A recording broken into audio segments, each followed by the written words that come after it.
I was born in the middle of a paddy field, actually. I was born in Perlis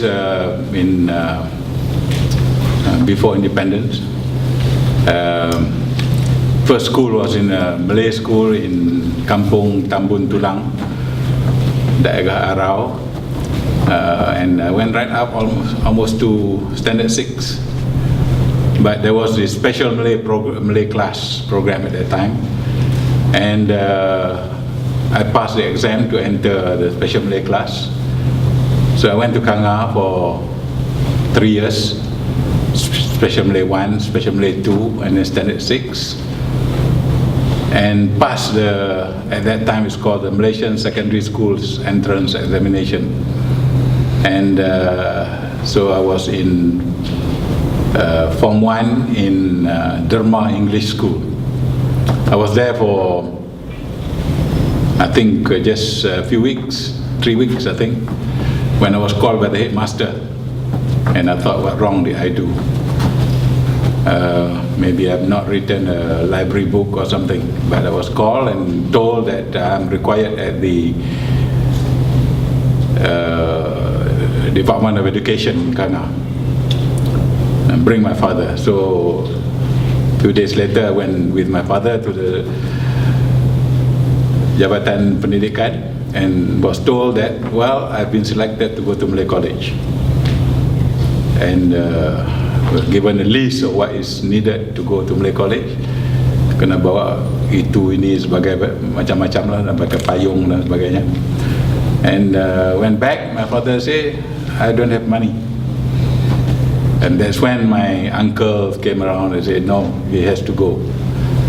So my father gave ultimatum, you can go but only for 1 term. If there is no scholarship, you have to come back. So I went to Malay College. Fortunately, after the first month, I received a federal minor scholarship, RM25 sebulan, RM25 a month, and then everything became history after that. Passed my Form 3, went to Form 5, passed my Form 5, was a school prefect already at Form 5. I was one of 2 who became prefect at Form 5, and then joined lower 6, and then I was offered LLM scholarship to go to England, and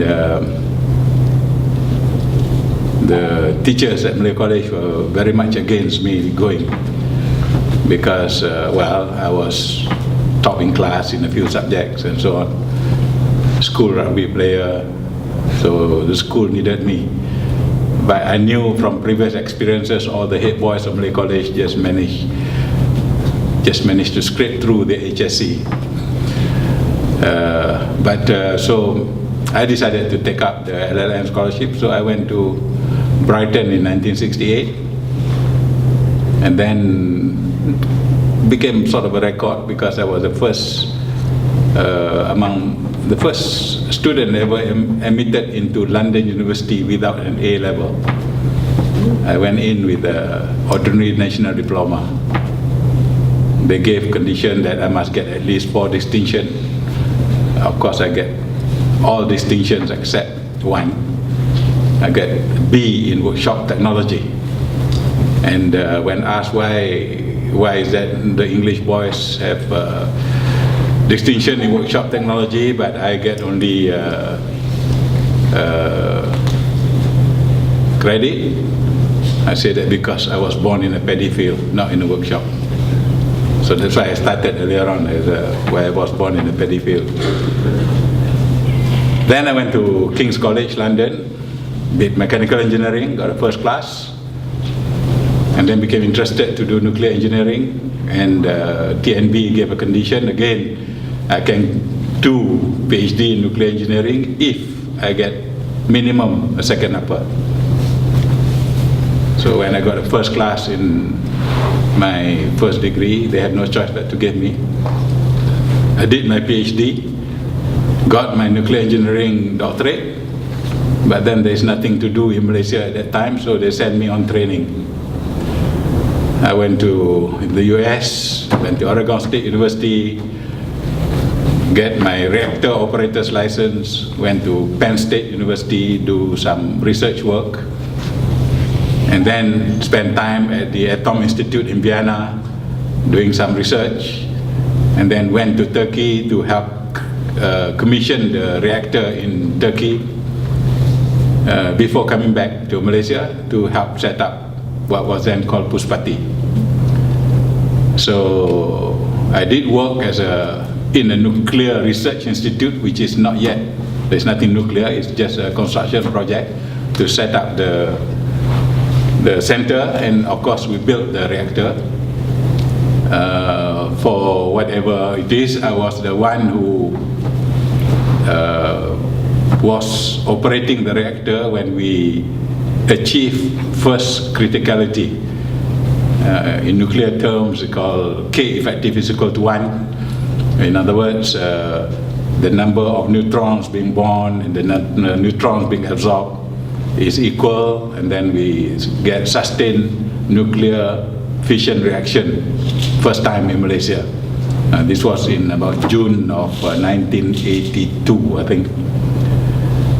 And I was with Puspati for a few more years until I left to serve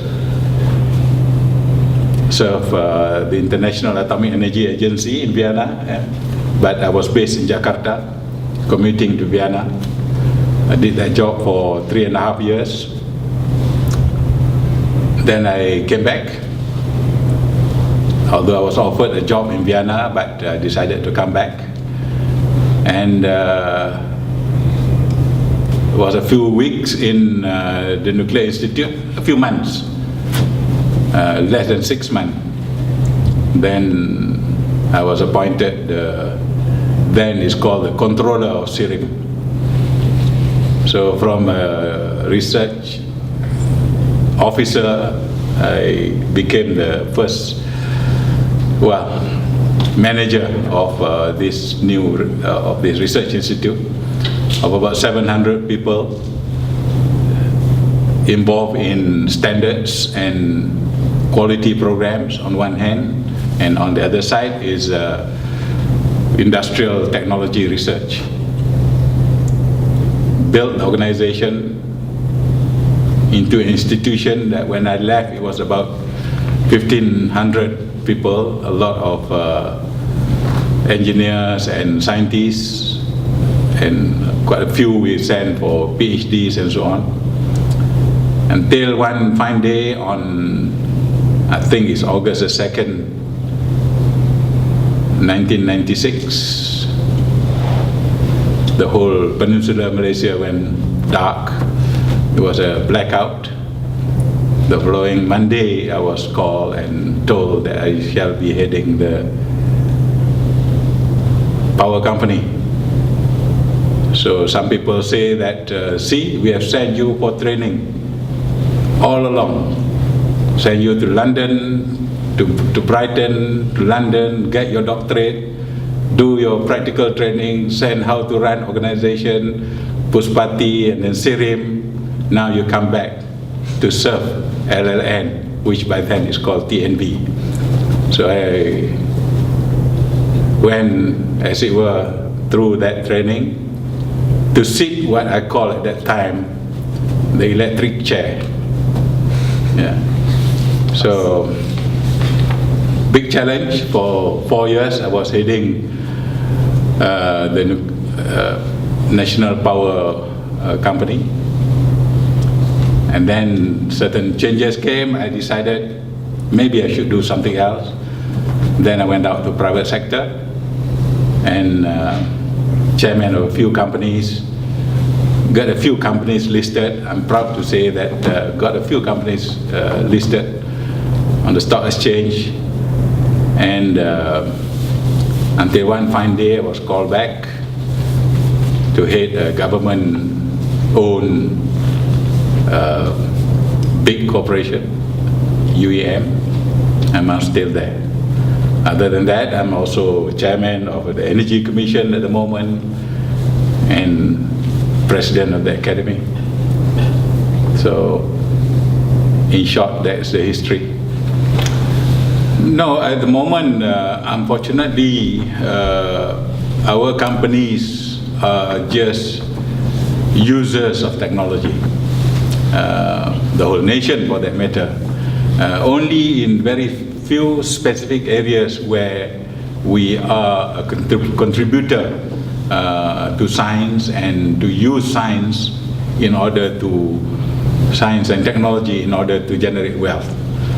And I would say that the two areas that we have excelled is well known is rubber and palm oil, where the rubber tree that we have today and the products that come out from the rubber latex that we have today are all products of science, and much of it was indigenous through the Rubber Research Institute in those days, research into the production side, the plant itself, and then later on the products that come up from the latex and downstream use of the commodity. Same with palm oil, that the palm oil, that tree that we know today is so different from the original palm tree, and all of that is due to research, through our scientists doing research in order to improve yield, in order to improve the characteristics of the plant itself in terms of crop, in terms of yield, in terms of resistance to diseases and weather and so on. So this is where we have contributed and used science to generate wealth. In other areas, we are using science and technology that somebody else developed. We buy that technology, we use it in order to produce products and so on. So somebody, we have to spend money in order to get the technology. Yes, we use it in order to create the value add. But it would be nice if in as many areas as possible, we are the people who develop and generate those knowledge in order to create new wealth. That has not happened enough, except in the two areas that I mentioned earlier. There's some areas of the use of science and technology in improving the processes, the treatment of waste, generation of energy, and so on and so forth. But by and large, it's still based on knowledge and technology that is developed by others, for which we pay. My view of the future, yeah. When I say future here, I'm talking about at least 30 to 50 years from now. Anything in between is not so important, yeah. From a perspective of looking forward.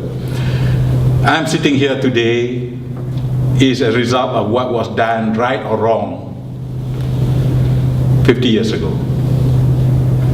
I was in school, in higher primary and secondary education in the 60s primarily. 60s to now is 50 years.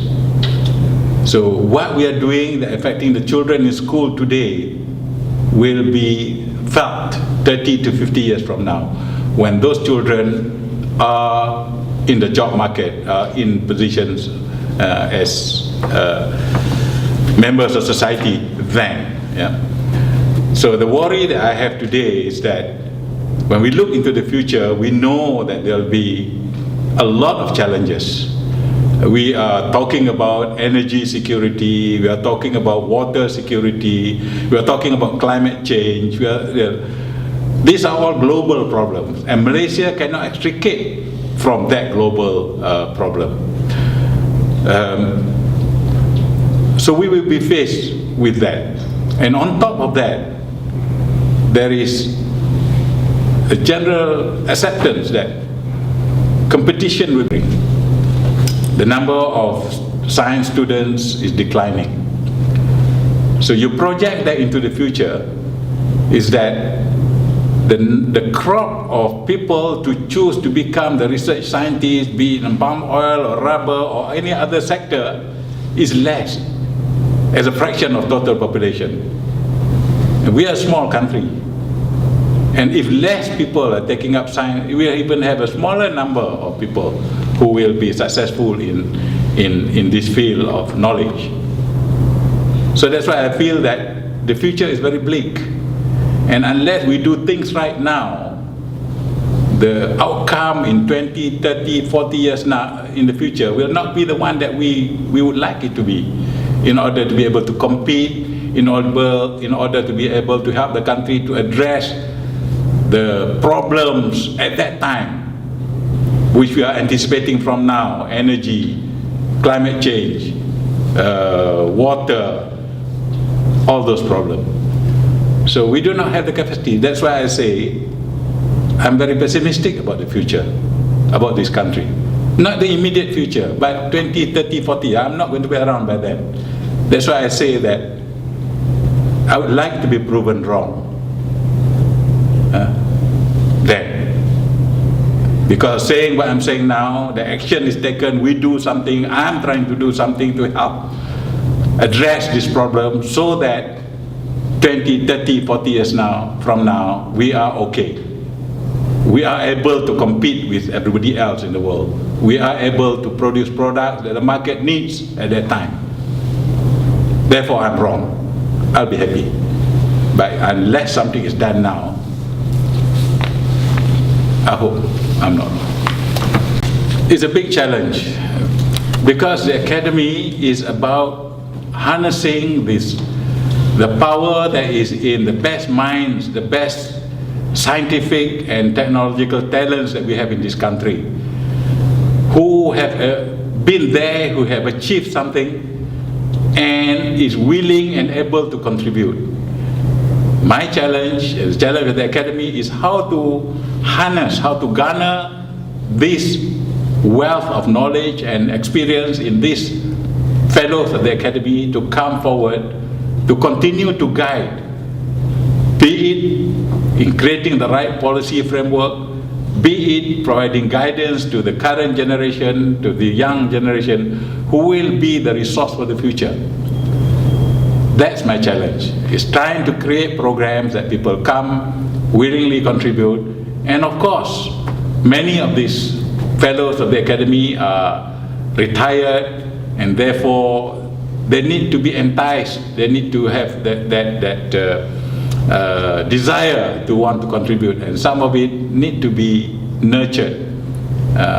Try to provide reasons why it is exciting to be here in the academy, and to be able to contribute, and to be able to share and take pride in that. So, beginning to happen, but there's a long way to go. And it has got to be nurtured and continuously nurtured such that, again, in 30, 50, 200 years' time, the academy will be seen as that apex institution of respect in society. Okay, thank you, Najib.